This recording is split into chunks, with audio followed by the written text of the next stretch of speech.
Keep Wonosobo Asri Forever. Assalamualaikum Sobat Citra di Wonosobo yang dimana-mana. Jumpa kembali bersama saya Riki Wibisono. Apa kabar? Semoga sehat selalu ya. Seperti biasa setiap hari Kamis ya, ini kita ada TTS Tanya Tenaga Kesehatan. Citra FM bekerja sama dengan Puskesmas Wonosobo 1. Dan Riki juga mengucapkan selamat pagi untuk Sobat Citra dimanapun Anda berada tanpa terkecuali yang sedang mendengarkan juga via streaming di jogjastreamers.com. Dan kita sudah kedatangan narasumber kita Sobat Citra langsung didatangkan dari Puskesmas Wonosobo 1. Ini ada Dokter Bagas ya. Iya benar Dok? Iya. Oke, apa kabar Dok? Sehat Dok? Sehat, puji Tuhan sehat. Iya, ini Dokter Bagas sedang intensif ya Iya. di Puskesmas Wonosobo 1. Sudah berapa bulan Dok? Baru jalan 1 bulan. 1 bulan ya, udah lumayan ya Dok ya. Iya, Sebelumnya di mana Dok sebelum ke Puskesmas? Sebelumnya ini kebetulan baru pertama. Oh baru pertama kali ya. Iya, Oke, dan Dokter Bagas ini sebagai dokter umum ya Dok ya. Iya, dokter umum. Iya, udah praktek di Puskesmas Wonosobo 1 kurang lebih 1 bulan ya Dok ya. Iya, betul. Oke, dan untuk tema kita hari ini Dok, ini kita akan bahas tentang kaki gajah ya Dok ya. Iya. Iya, di mana di Wonosobo ini juga ternyata masuk endemi ya Dok ya? Iya, endemis. Ya. Iya. Oke gitu ya. Oke, sebelum kita masuk ke semakin dalam ya tentang tema kita hari ini yaitu tentang kaki gajah atau filariasis ya Dok ya. Filariasis, Oke, mungkin bisa dijelaskan Dok apa sih penyakit kaki gajah itu atau filariasis? Oke, sebelumnya saya jelaskan dulu ya terkait penyakit kaki gajah ini. Jadi kalau dari nama medisnya itu adalah filariasis limfatik.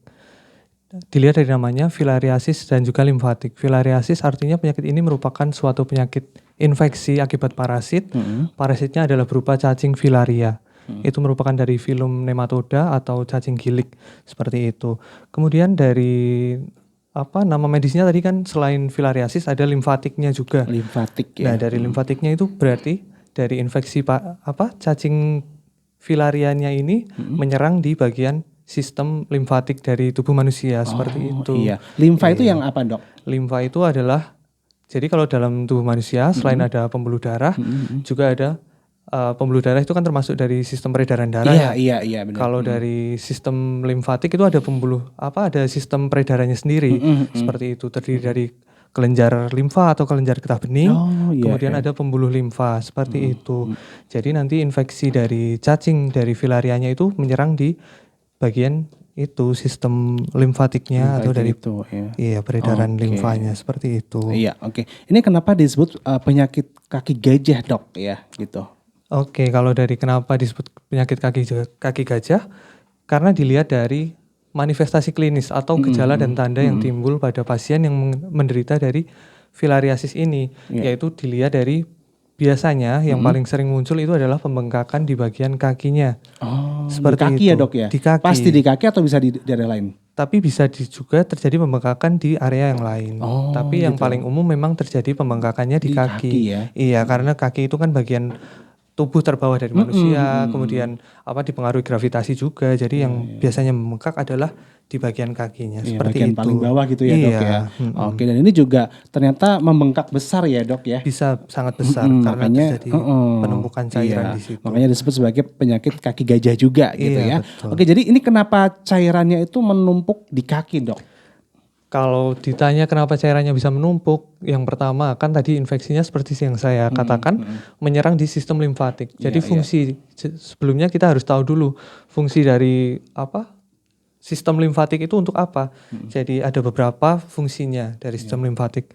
Yang pertama adalah untuk pengangkutan cairan atau perpindahan cairan dari jaringan menuju ke pembuluh darah seperti itu.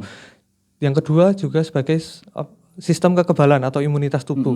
Dan yang ketiga untuk dari proses penyerapan lemak. Nah, karena terjadi infeksi di sistem limfatiknya, kemudian maka akan terjadi gangguan pada proses perpindahan cairan dari jaringan ke pembuluh darah seperti itu. Jadi darah yang awalnya harusnya diangkut ke pembuluh darah jadi menumpuk di jaringan tubuh seperti itu ya, Dok, iya, yang harusnya kembali ke pembuluh darah jadi tertahan di jaringan. Iya, jadi makanya akan terus menumpuk cairannya dan terjadi pembengkakan di situ. Karena ada gangguan di situ ya Dok iya. yang disebabkan oleh cacing gitu ya Dok ya. Oke. Untuk di Indonesia sendiri Dok, ini seberapa umum kaki gajah? seberapa umum karena di Indonesia sendiri merupakan di daerah tropis ya. Jadi penyakit ini biasanya menyerang di negara-negara di kawasan tropis dan juga subtropis, terutama di benua Asia, kemudian di Afrika dan juga Amerika Selatan. Kemudian di Indonesia sendiri cukup sering ya. Karena kemudian untuk di Wonosobo sendiri ini merupakan salah satu dari 9 kabupaten di Indonesia atau di Provinsi Jawa Tengah yang merupakan endemis dari filariasis ini. Seperti Ini kan itu. disebabkan oleh nyamuk ya, Dok? Iya, Maksudnya, disebabkan oleh nyamuk. Nyamuk itu membawa tadi benih cacing itu ya, Dok? Iya, membawa larvanya dari ya. filariasis. Kemudian menggigit manusia dan akhirnya terjadi itu ya, Dok? Ya? Iya, kalau mau dijelaskan, ya berarti awalnya itu adalah nyamuknya membawa dari larva cacing filarianya. Iya, kemudian nanti saat nyamuknya menggigit orang yang sehat seperti itu, nanti larvanya akan masuk melalui kulit, kemudian menuju ke sistem limfatik itu, menuju ke pembuluh limfatiknya. Kemudian dari situ karena cacing filaria sendiri merupakan organisme parasit ya. Jadi dia itu memang membutuhkan suatu inang atau host untuk bisa berkembang biak, dan untuk hostnya dari penyakit ini sendiri adalah manusia. Jadi untuk berkembang biaknya butuh manusia dan tempat yang cocok untuk bisa berkembang ya di manusia itu di sistem limfatiknya itu. Kemudian nanti akan berkembang biak di sana seperti itu. Gitu ya. Kalau terjadi pada hewan ini bisa nggak, Dok? Kalau di hewan bisa, namun ya organisme jenis cacingnya yang menyebabkan ini berbeda dengan yang di manusia. Iya, gitu seperti itu. Untuk di Indonesia sendiri, Dok, ini semua tempat atau mungkin daerah tertentu aja yang ada ini? Kalau secara garis besarnya sih di semua tempat ada. Tempat ada ya, Dok? Iya. Tapi yang biasanya yang lebih sering itu yang dekat-dekat garis khatulistiwa seperti itu. Gitu ya. Iya, kemudian di daerah Papua juga yang bersamaan dengan endemis malaria gitu, biasanya banyak juga yang filariasis seperti untuk itu. jenis nyamuknya itu yang seperti apa, Dok? Ini kan mungkin beda juga dengan nyamuk DBD ya, atau sama, Dok? Kalau dari literatur yang saya baca ya terkait nyamuk ini, nyamuknya bisa sama dengan yang DBD, dengan yang malaria, tapi yang paling sering itu adalah nyamuk jenisnya adalah Culex. Iya, itu adalah nyamuk yang biasa ada di rumah seperti itu. Iya. Bahkan ini nyamuk biasa bisa menjadi ini ya, Dok, ya, pengantar ya. Iya, benar. Bisa menjadi pengantar. Iya, makanya harus benar-benar rumah tuh harus bersih dari nyamuk kalau bisa. Betul, ya, Dok ya. Iya. Oke, jadi penyebab utama penyakit gigi gajah ini tadi ya, Dok ya, cacing itu ya, Dok. Cacing, betul. Tadinya berupa larva, kemudian bertumbuh kembang atau gimana, Dok? Jadi kalau pada orang yang sudah terinfeksi, kan terdapat cacing dewasanya di sistem limfatiknya. Terdapat cacing dewasa. Nanti cacing dewasa itu akan, apabila ada yang jantan dan juga betina, nanti mereka akan kawin seperti itu, kemudian akan menghasilkan namanya mikrofilaria. Jadi mikrofilaria itu yang bisa keluar masuk dari sistem limfatik ke pembuluh darah. Seperti itu. Jadi nanti saat orang yang maksudnya sakit filariasis ini, kemudian nanti ada nyamuk yang menggigit itu, dan kebetulan mikrofilarianya itu masuk ke nyamuknya, itu di nyamuknya akan berkembang lagi. Dari mikrofilaria itu berubah menjadi larva. Seperti itu. Jadi untuk berubah jadi larva membutuhkan perantara dari nyamuk itu. Jadi dari mikrofilaria kemudian masuk ke dalam nyamuknya, nanti di tubuh nyamuknya mikrofilaria tersebut akan berkembang lagi menjadi larva, dan nanti dari larva itu akan ditularkan kepada orang lain lagi. Apabila nyamuknya yang terinfeksi tadi menggigit orang yang masih sehat seperti itu. Untuk cara penularan sendiri, ini apakah hanya dengan nyamuk yang tadi menggigit terusan menggigit yang lain, atau mungkin dengan cara lain, Dok? Iya, seperti yang saya sebutkan tadi ya, Mas ya. Berarti untuk penularannya hanya lewat nyamuk saja. Hanya lewat nyamuk saja ya? Karena dari siklus hidupnya penyakit ini, terutama cacing filaria ini yang bagian mikrofilaria tadi, hanya dapat berubah menjadi larva itu saat berada di tubuh nyamuknya. Seperti itu. Jadi memang butuh perantara nyamuk.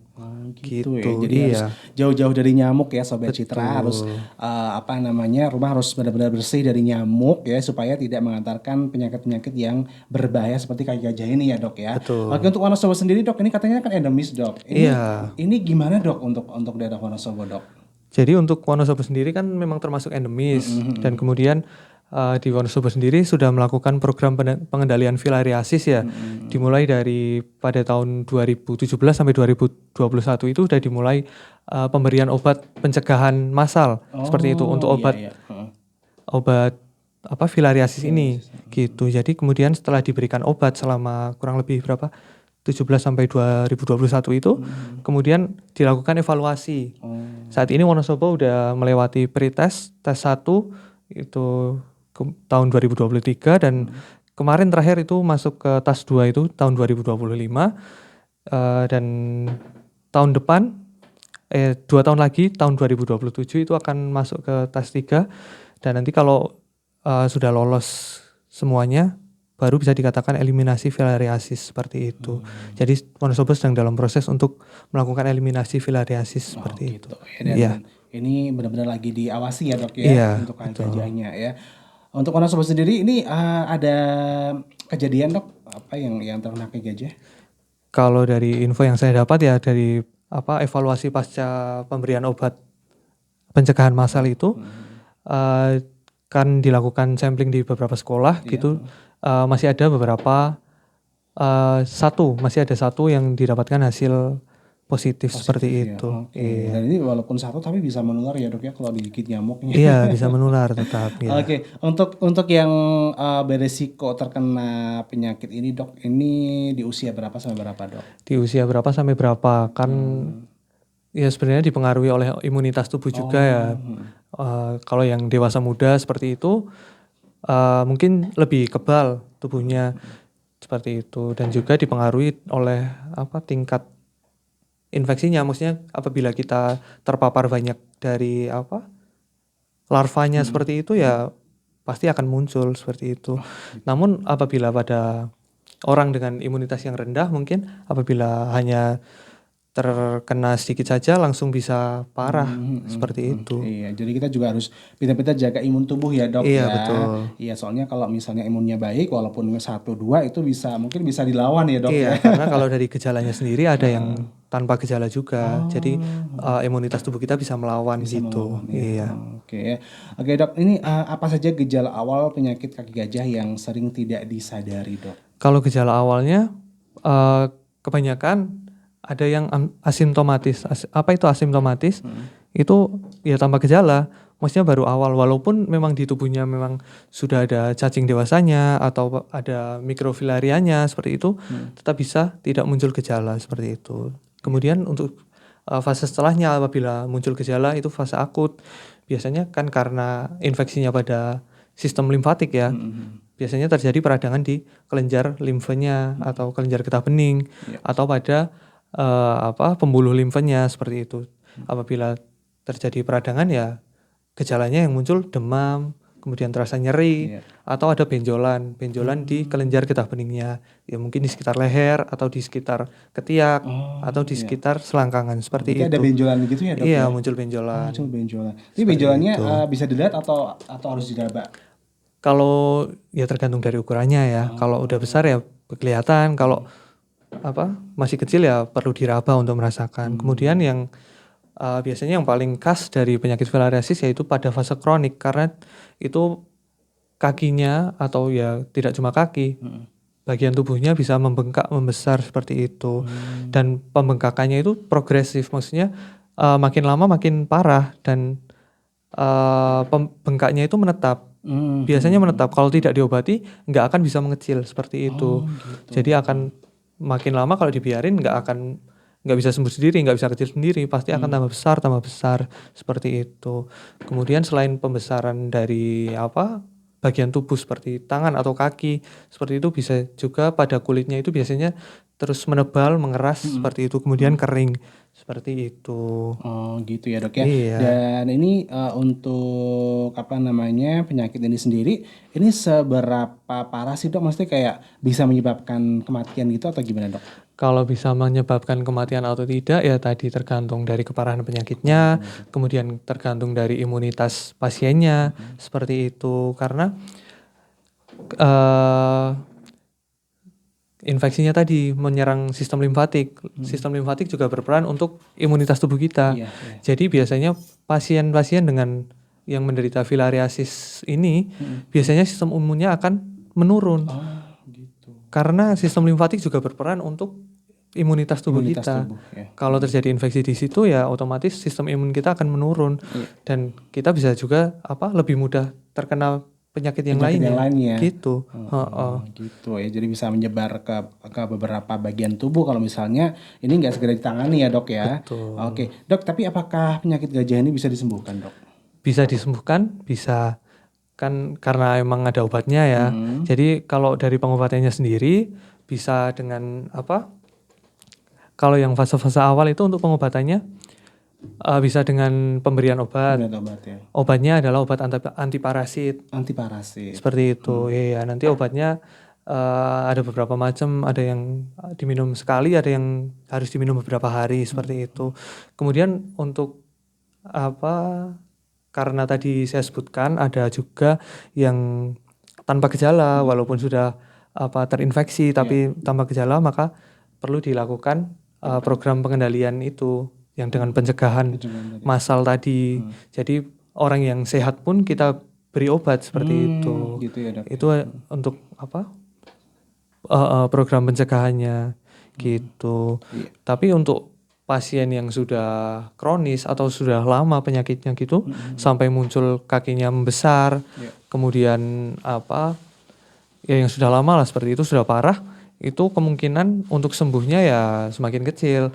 Karena memang bisa mati parasitnya, tapi kan kerusakannya yang sudah terjadi yang itu udah ditimbulkan ya.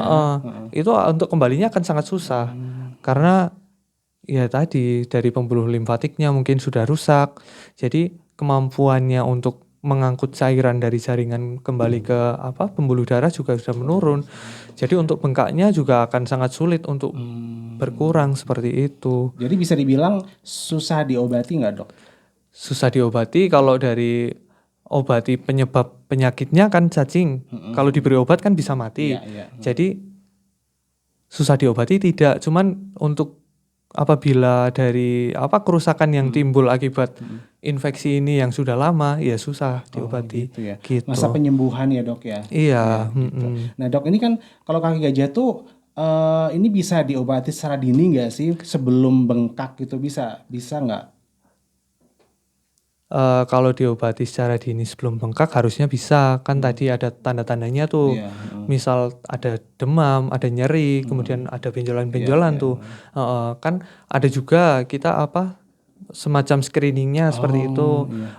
Bisa diambil darahnya, kemudian dilihat di bawah mikroskop. Itu apabila ditemukan adanya mikrofilaria, itu kan berarti langsung dikasih obat aja, nanti akan mati parasitnya seperti itu sebelum kakinya besar atau bagian tubuh lain membesar. Seperti Berarti itu. harus tahu ya tanda-tanda gitu ya dok, Iya, kayak gejala-gejalanya gitu. Nah dok, ini untuk yang sudah terkena kaki gajah, pernah ada kasus sembuh nggak dok, benar-benar sembuh gitu dok? Kalau benar-benar sembuh, jujur saya belum mendapati ya pasien untuk ini. Tapi ya mungkin bisa apabila yang kakinya sudah besar gitu bisa dilakukan perawatan saja. Kan pada pasien yang sudah menderita filariasis, kemudian sedang masa penyembuhan kan pasti sistem imunnya masih belum bagus tuh karena habis infeksi juga. Nah, maka yang perlu diperhatikan adalah perawatan dari kakinya, misal kakinya bengkak ya perlu dirawat dengan lebih hati-hati lagi. Karena untuk mencegah terjadinya luka, karena kalau luka di bagian yang bengkak itu pasti akan lebih sulit sembuhnya. Kenapa? Karena ya jaringannya udah berbeda udah rusak, udah berbeda dari orang yang normal. Kalau orang yang normal kena luka sedikit didiemin aja nanti sembuh sendiri. Tapi kalau orang yang sudah seperti ini, sakit seperti ini ya perlu perawatan khusus lagi. Misal udah luka sedikit ya perlu dikasih salep atau apa untuk mencegah terjadinya infeksi. Kalau udah terjadi infeksi pasti akan lebih sulit lagi menyembuhkannya lukanya. Jadi perawatannya harus lebih intensif ya dok. Iya, lebih intensif. Gitu. Dok, untuk sepengetahuan dokter nih, apa saja pengobatan medis yang tersedia saat ini dok untuk kaki gajah ini? Untuk pengobatan medis ada beberapa obat ya. Dari obatnya ada antiparasit, termasuknya dietil karbamazin. Itu biasanya diberikan misal pada orang yang terdeteksi ada sakit filariasis seperti itu, diberikan dengan dosis 6 mg per kilogram berat badan per hari. Jadi nanti diminum selama 12 hari. Selain itu juga ditambah dengan albendazole, itu juga antiparasit, itu diberikan sekali saja, dosisnya 400 mg. Seperti itu. Kemudian untuk kan untuk pencegahan juga ada tadi. Untuk pencegahan juga obatnya sama, cuman diminumnya hanya satu dosis saja. Satu dosis saja. Selama berapa hari, Dok? Satu hari aja. Satu hari aja. Biasanya diberinya 1 hari. Seperti itu. Oke. Dok, ini kan untuk yang penderita KGJ ini juga kalau misalnya masih bertahan gitu ya, ini kan juga ada harus dengan penanganan yang tepat ya, Dok ya. Iya. Ini apakah bisa hidup normal, Dok, untuk penderita KGJ ini, Dok? Untuk hidup normal ya, misal kita bengkaknya di kaki kan pasti akan kesulitan untuk berjalannya. Ya mungkin bisa dibantu dengan diberikan alat bantu untuk berjalannya seperti itu. Kemudian apabila sudah besar ya bisa dilakukan yang saya sebutkan tadi untuk perawatannya. Supaya mencegah terjadinya luka seperti itu. Misal kulitnya kering di bagian yang bengkak ya diberikan pelembab supaya tidak kering seperti itu. Kemudian untuk apabila ingin beraktivitas fisik, jalan gitu pakai alas kaki supaya menghindari terjadinya luka. Soalnya yang ditakutkan itu kalau luka kan bisa terjadi infeksi gitu. Kalau infeksi nanti sulit sembuhnya. Iya. Ini juga ada peran keluarga juga penting ya, Dok ya. Penting. Seberapa penting, Dok, peran keluarga dalam mendampingi penderita kaki gajah ini? Ya peran keluarga ya sangat penting ya, dari dukungan emosional, kemudian dukungan dari fisiknya juga. Misal pasien sulit melakukan aktivitas fisik kan mau tidak mau harus bergantung pada orang lain ya, gitu. Iya. Itu ya Sobat Citra. Dan ini untuk pencegahan sendiri, Dok, ini bagaimana cara paling efektif dalam mencegah penyakit gajah ini, Dok? Oke, kalau dari pencegahannya ya yang tadi selain dari pemberian obat itu ya, yang merupakan program dari pemerintah biasanya, yaitu bisa karena penyakit ini ditularkan melalui nyamuk ya, berarti untuk pencegahannya ya antara supaya kita tidak digigit nyamuk atau untuk mencegah dari perkembangbiakannya nyamuk itu sendiri.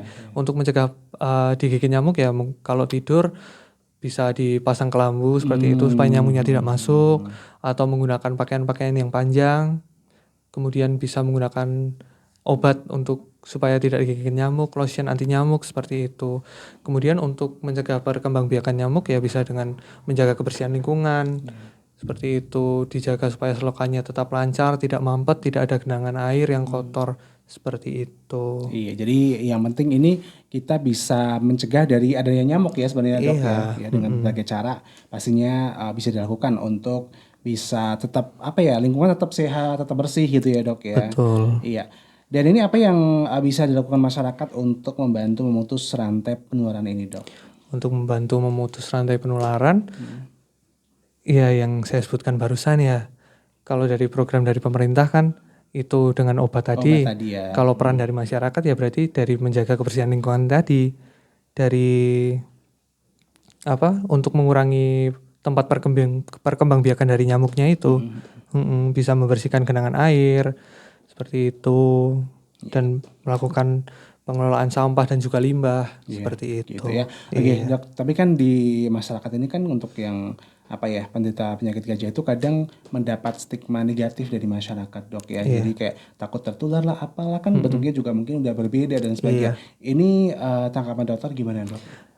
Ya, jika ada yang menderita kaki gajah ya gimana ya, kita sebagai orang-orang di sekitarnya juga seharusnya tidak boleh mengucilkan ya, karena kasihan juga, soalnya orangnya udah sakit juga secara fisik, masih kita jauhi pasti ya mentalnya akan kena seperti itu. Kita ya harusnya mendukung, tapi supaya kita juga aman ya dengan itu tadi, mencegah perkembangbiakan dari nyamuknya seperti itu, supaya untuk mencegah penularan. Kemudian kalau sudah pasiennya itu udah minum obat ya harusnya aman saja, karena dengan obat tersebut pasti akan mati parasitnya seperti itu. Iya. Jadi harus ada edukasi juga ya, Dok ya, untuk masyarakat ya, Dok. Betul.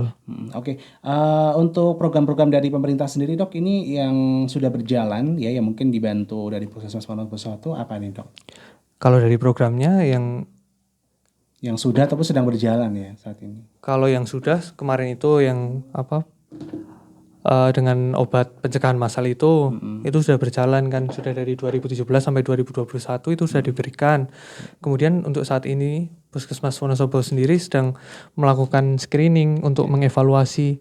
Jadi setelah diberikan obat untuk pencegahan itu, apakah kemudian kasusnya menurun atau tidak, seperti itu. Jadi untuk yang kemarin yang pertama sudah dilakukan evaluasi itu pada tahun 2023 itu juga udah lolos, udah bagus lah, kasusnya sudah sedikit seperti itu. Iya, oke. Dok, ini kan juga apa ya, kayak mungkin masyarakat juga masih belum tahu atau mungkin menganggap sepele gitu ya untuk penyakit ini, Dok. Ya, padahal pemerintah juga sudah gencar gitu ya dalam memberikan dukungan, bahkan sampai minum obat massal ya, Dok ya. Nah, ini apa pesan dokter untuk masyarakat yang mungkin masih menganggap penyakit ini sepele, Dok? Jadi untuk yang masih menganggap penyakit ini sepele, bahwa tidak ada salahnya kita itu mencegah daripada mengobati, karena memang lebih baik kita mencegah daripada mengobati ya. Kalau udah sakit kan pasti akan lebih buruk lagi outcome-nya, seperti itu. Kalau bisa kita cegah, kenapa tidak? Jadi kalau memang ada program dari pemerintah ya kita ikuti saja, selagi tidak memberatkan. Kan kalau dari pemerintah juga cuma minum obat seperti itu kan tidak terlalu memberatkan ya menurut saya. Apalagi cuma sehari ya, Dok ya. Iya. Jadi seberapa penting, Dok, ini kita minum obat itu, Dok, dalam satu hari aja ini, Dok? Karena dengan kita minum obat yang satu hari itu aja udah bisa, kalau amit-amit misal di tubuh kita memang ada parasitnya, seperti itu bisa langsung mematikan parasitnya. Gitu ya, Dok ya. Seperti itu, iya. Bahkan larvanya juga ya, Dok ya. Iya, betul. Dok, kapan sih seorang sebaiknya segera memeriksakan diri ke fasilitas kesehatan supaya tidak terlanjur gitu loh terkena kaki gajah ini? Iya. Ya dari yang saya jelaskan tadi, di gejalanya kan ada gejala akutnya tuh, dari tanda-tanda adanya peradangan di kelenjar limfa atau di pembuluh limfanya. Misal kita merasa demam, kemudian nyeri, seperti itu, kemudian terdapat benjolan. Benjolan ya. Yang terutama benjolan di kelenjar getah beningnya. Seperti itu. Ya penting tadi ya, Dok ya, ada benjolan-benjolan itu harus segera diperiksa ya, Dok ya. Iya. Takutnya itu tadi ya. Betul. Walaupun tidak selalu ya, Dok ya. Walaupun tidak selalu, tapi tidak ada salahnya kita memeriksakan diri ya. Oke. Dan sepengetahuan dokter nih, ada kendala nggak sih untuk program pemerintah ini, Dok? Apakah ada yang tidak mau minum atau gimana? Karena programnya massal ya, jadi untuk memonitoringnya juga saya kira cukup susah ya. Seperti itu. Jadi ya kita memonitoringnya dari itu tadi, evaluasi pasca pemberian itu. Kita lakukan beberapa sampling di kelompok masyarakat seperti itu untuk melihat bagaimana hasilnya gitu. Iya. Ya, jadi untuk masyarakat Wonosobo dan sekitarnya, Sobat Citra ini juga harus kayak aware gitu ya, Dok ya, untuk kayak program-program seperti ini gitu ya, supaya mengikuti ya, Dok, karena ini penting sekali ya untuk mencegah ya, Dok, penting ya, sekali. supaya tidak terjadi kepada yang lainnya gitu. Betul. Oke, Dok, ini mungkin kayak pesan-pesan, Dok, untuk masyarakat Wonosobo gitu ya. Ini pesan penting apa yang ingin dokter sampaikan kepada masyarakat agar lebih peduli terhadap pencegahan penyakit kaki gajah ini, Dok? Oke, untuk pesan saya, karena Wonosobo sendiri yang saya sebutkan tadi merupakan salah satu dari 9 kabupaten di Provinsi Jawa Tengah yang merupakan endemis dari filariasis, maka kita perlu untuk sangat aware ya dari penularan penyakit ini, terutama dari pengendalian vektornya yang yaitu nyamuknya itu tadi. Jadi bisa kita rawat lingkungan kita, bisa gotong royong bersama masyarakat sekitar untuk membersihkan. Misal dari irigasi selokan yang tidak lancar seperti itu bisa dibersihkan. Kemudian bisa melakukan pengelolaan sampah dan juga limbah supaya tidak ada genangan-genangan air yang kotor seperti itu, untuk mencegah perkembangbiakan nyamuk. Karena itu sangat penting, karena penyebaran penyakit ini juga melalui nyamuk. Jadi kalau nyamuknya kita kendalikan ya otomatis penyakitnya sendiri akan mengikuti seperti itu ya. Dikendalikan juga gitu ya. Iya, dan mungkin pesan-pesan juga, dokter, untuk yang sekarang ini sedang menderita penyakit gajah, terutama untuk keluarganya juga. Oke, untuk bagi yang sedang menderita penyakit ini, kalau misal belum berobat, bisa segera berobat. Misal ada yang menderita keluhan kakinya bengkak seperti itu sampai besar, atau bagian tubuh lain bengkak sampai besar seperti itu, namun belum mau memeriksakan diri, saran saya segera memeriksakan diri. Karena semakin lama tidak diperiksakan, tidak diobati, penyakitnya akan makin buruk, tidak akan bertambah baik. Seperti itu. Kemudian untuk keluarga ya kalau bisa bisa disupport untuk keluarganya itu yang sedang sakit, bisa dibantu segala kesulitannya, jangan malah dijauhi gitu. Ya, gitu. Jadi disupport gitu ya, Dok, ya. Disupport, ya. Oke, Dok, satu lagi harapan dokter nih ke depan terkait upaya eliminasi filariasis di Indonesia, Dok. Oke, untuk harapannya ya semoga seluruh wilayah di Indonesia ini bisa Terjangkau kali ya, Dok. iya bisa menjangkau sampai ke pelosok-pelosok ya, nggak cuma di kota-kota saja seperti itu. Semoga bisa eliminasi semua filariasisnya seperti itu. Karena memang penyakitnya kalau yang sudah kronis itu sangat berat ya, kasihan gitu. Kalau bisa dihilangkan ya hilangkan aja penyakit ini gitu. Benar-benar dihilangkan ya, Dok. Iya.